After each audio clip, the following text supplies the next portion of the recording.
Do you want a leader that can block almost all the time? Then I've got just the thing! Don Quixote Roshinante is a... What? Really?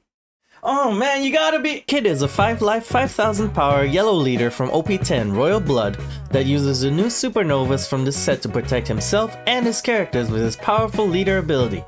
At the end of your turn, you can flip the top face down card of your life face up. Select the 3 to 8 cost supernovas character, turn it active and give it a blocker until the end of your opponent's next turn. This gives us high powered blockers or forces the KO of Hawkins to let us trash the opponent's top life. General game plan. This deck plays slightly similarly to Katakuri, holding off the opponent in the early and mid game by maintaining board control and a higher life total, and then outvaluing the opponent in the end game by trashing their life and playing big characters. Instead of having 10 cost Lin Lin to trash and regain life, 8 cost Kid can trash and defend life. In the early game, we want to play 1 cost Luffy to search for endgame cards like Kid and Law, or early characters like Hawkins. Maintaining a good life total is important for Kid because each life represents a leader ability usage, so depending on the matchup, blocking early might be beneficial. In the mid game, we really want to clear a board for a smooth endgame, so cards like 5 cost Nami and Geratsu can help clear board while building your own. In the mid game is when we see the most variety in builds, with some players choosing to run vanilla supernovas and others relying more on effect cards like Robin. How you build your mid game is personal preference and a meta call, so knowing what is popular in your local store or what might be popular at a big tournament should be considered when building Kid. In the late game, we can play the 2 new cards almost tailor-made for this leader, 8 cost Kid and 7 cost Law. Kid trashes a life on play by resting him, which isn't much of a drawback with leader ability, and Law heals a life face down, allowing you to turn him into a blocker as well.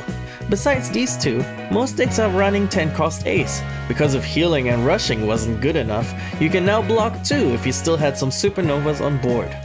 The hardest part of playing Kid during any phase of the game will be when to take life and when to create blockers. Using the ability at the wrong time could possibly mean not having a blocker when you actually need one. Some things to think about during the game might be, do I need to save this or other characters? How many attacks is my opponent going to make next turn, and is a blocker more important now or later? Cards and builds. Notice, Kid will probably not be a budget deck, considering their use of many secret rares and yellow staples.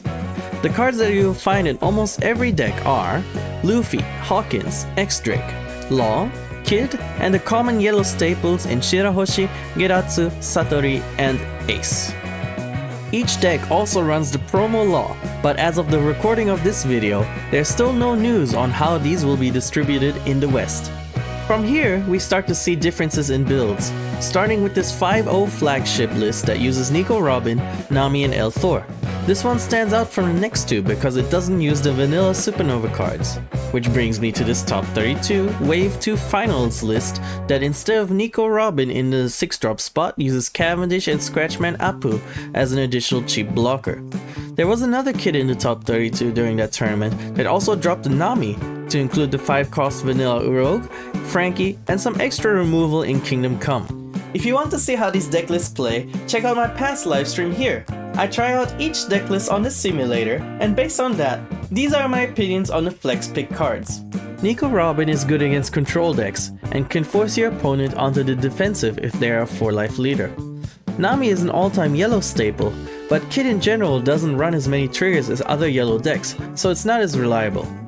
Cavendish and Urog obviously have good stat lines and can be utilized as strong blockers, but don't do anything on the turn they come down. Decks with good removal will eat those cards for free. Scratchman Apu was surprisingly good, but suffers the same problem as any 1-drop. It's easy to remove or get around. Kingdom Come can kill anything, but Kid tends to not want to go down too low on life early, so he can gain the most out of his leader ability. As always, I recommend playing around with different cards and builds on the simulator to see what works best for your playstyle. Matchups.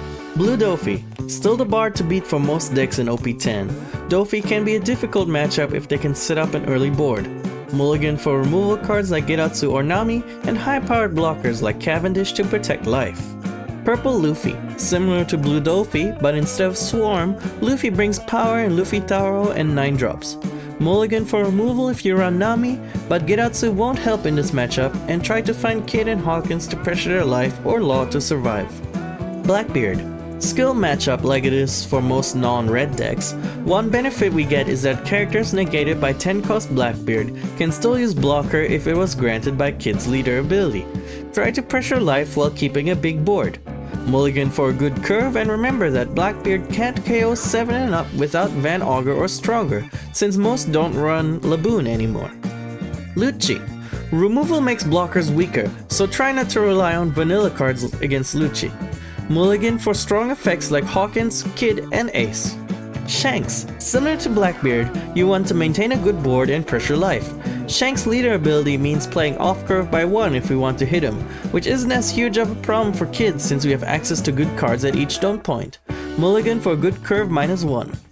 Usopp. He tends to play on curve and not swing for higher than base power, which is beneficial for our higher powered blockers. Try to get cards into play that can't be removed by Kyros and be more aggressive compared to other leaders.